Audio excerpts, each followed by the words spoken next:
জয় জগন্নাথ, জয় বলরাম, জয় সুভদ্রা।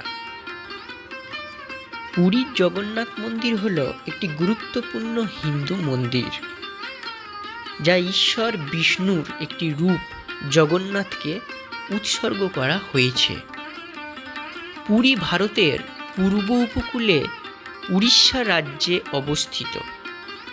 অবন্তীর সোম বংশের রাজা ইন্দ্রদ্যুম্ন পুরীতে ভগবান জগন্নাথের প্রধান মন্দিরটি নির্মাণ করেন। ভারতের 4টি ধাম যথা উত্তরে আছে বদ্রীনাথ, দক্ষিণে রামেশ্বরম, পূর্বে পুরী আর পশ্চিমে আছে দ্বারকা। হিন্দু বিশ্বাস অনুযায়ী এই 4টি তীর্থস্থান বা 4টি ধাম পরিদর্শন করলে মোক্ষ অর্জনে সাহায্য পাওয়া যায়। পুরীতে ভগবান বিষ্ণু জগন্নাথ হিসাবে পূজিত হন।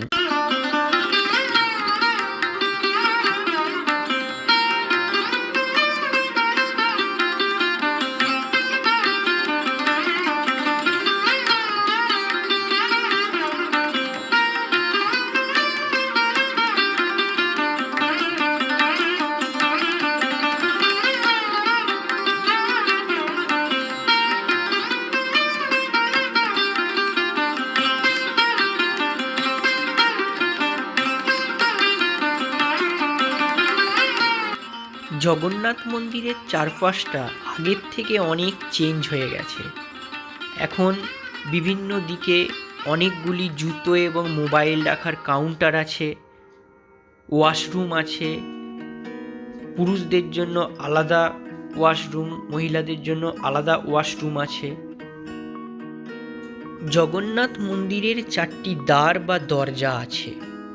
উত্তর দিকের দরজা হস্তিদ্বার, দক্ষিণ দিকের দ্বার অশ্বদ্বার, পূর্ব দিকের দ্বার সিংহদ্বার বা ভক্তি বা মোক্ষের দরজা এবং পশ্চিম দিকের দ্বার ব্যাঘ্রদ্বার নামে পরিচিত। জগন্নাথ মন্দিরের 4টি দ্বারের আলাদা আলাদা অর্থ আছে। সিংহ দ্বারা ধর্ম, অশ্ব দ্বারা জ্ঞান, হস্তি দ্বারা ঐশ্বর্য বা সমৃদ্ধি আর ব্যাঘ্র দ্বারা বৈরাগ্য বা ত্যাগকে বোঝানো হয়। 9ই নভেম্বর শনিবার আমরা হলিডে হোম থেকে একটি অটো 150 টাকা দিয়ে বুক করে মন্দিরের উদ্দেশ্যে রওনা হয়েছিলাম।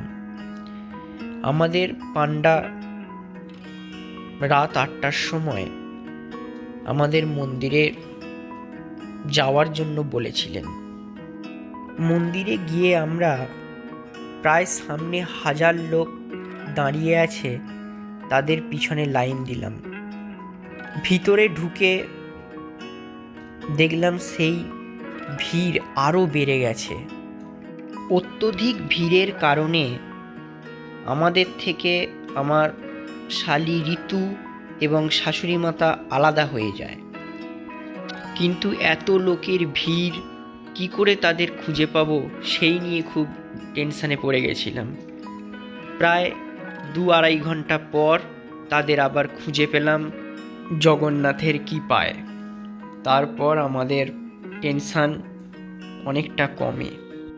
অত্যধিক ভিড় থাকা সত্ত্বেও আমার শালি এবং শাশুড়ি মাতা জগন্নাথের ইচ্ছায় জগন্নাথ দেবকে দর্শন লাভ করে।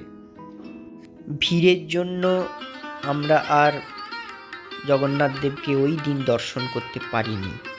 কিন্তু আমি এবং আমার মিসেস অনেকবার পুরী এসেছি। জগন্নাথ দেবকে দর্শন করতে পারিনি ঠিকই, কিন্তু মন্দিরে গেছি, এটাই হচ্ছে আমাদের কাছে অনেক। কিন্তু আমার বর্ষাশালী সে এই প্রথমবার আমাদের সাথে পুরী এসেছে। জগন্নাথ দেবকে সে দর্শন পেল না, তার মনে একটা আক্ষেপ রয়ে গেছিল যে জগন্নাথ দেব কি আমাকে দর্শন দেবে না। আমি তাকে আশ্বস্ত করেছিলাম নিশ্চয়ই তোমাকে দর্শন দেবে, সেই মতো আমরা 11ই নভেম্বর ভোর 3টের সময় আমি, আমার বর্ষা শালী এবং আমার শালী 3জন মিলে জগন্নাথ মন্দিরে গেছিলাম। প্রায় 3.5 ঘন্টা লাইনে দাঁড়িয়ে আমরা সকাল 6:30 নাগাদ অবশেষে প্রভু জগন্নাথ দেব, বলরাম এবং সুভদ্রা 3জনকে খুব ভালোভাবে দর্শন করেছিলাম এবং আমাদের পান্ডা আমাদের খুব ভালো করে পুজো করিয়ে দিয়েছিলেন এবং চারপাশটা ঘুরিয়ে দিয়েছিলেন। এবং জগন্নাথ দেবকে দর্শন করার পর আমার শালী এবং বর্ষা শালীর মুখে চওড়া হাসি লক্ষ্য করেছিলাম এবং তাদের মন আনন্দে খুব ভরে উঠেছিল। এটাই আমার কাছে সবথেকে বড় প্রাপ্তি। অত্যধিক ভিড়ের কারণে আমার মেয়ে এবং আমার মিসেস জগন্নাথ দর্শন করতে পারেনি।